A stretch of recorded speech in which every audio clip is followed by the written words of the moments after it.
මම මන්දාකිණී වැල්මිල්ල මම 2025 වසරේ අපොසු සස්පෙළ විභාගයට මුහුණ දීලා ඒ සාමාර්ථ 3ක් ලබා ගත්තා.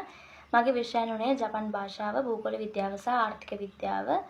මම කොළඹ දිස්ත්‍රික්කයෙන් 15 වෙනියා, මුළු ලංකාවෙම 91 වෙනියා. මම ජැපනීස් වලට ක්ලාසස් ගියේ හිමවරි සෙන්සේ ගාවට. සෙන්සේ මට මුලින් ඉඳන්ම ලස්සනට පාඩම් ටික කියලා දුන්නා. මම ඇත්තම කිව්වොත් O levels වලට ජැපනීස් කරේ නැහැ. ඒ වුණත් මට ඒ එකක් ලබා ගන්න සෙන්සේ මාරම උදව්වක් වුණා. සෙන්සේ ගොඩාක් අඩ දෙනවා, සෑහෙන කන්සි ලියන්න දෙනවා, සෑහෙන පේපර්ස් දෙනවා, එක්සෑම් තියෙනවා. ඒත් ඒ හැම දෙයක්ම මේ ඒක වෙනුවෙන් කියන එක පස්සේ අපිට තේරෙන්න ගන්නවා රිවිෂන් එකේදී අන්තිම වෙනකොට. ඉස්සර නම් මම බැන තමයි අඬ මේ වැඩ කරේ.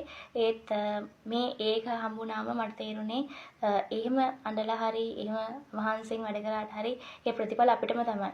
නිසා සෙන්සේ හැමතිස්සම කියුව එකක් තමයි අම්මලාට සතුටක් දෙන්න, Tamanට සතුටක් දෙන්න, Taman කැමති දේ කරන්න.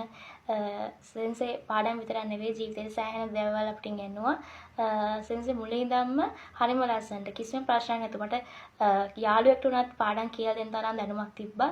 ඒ සෙන්සේ නිසා මම ආදරෙන් ඉල්ලනවා බය නැතුව සෙන්සේ ක්ලාස් එන්න කියලා.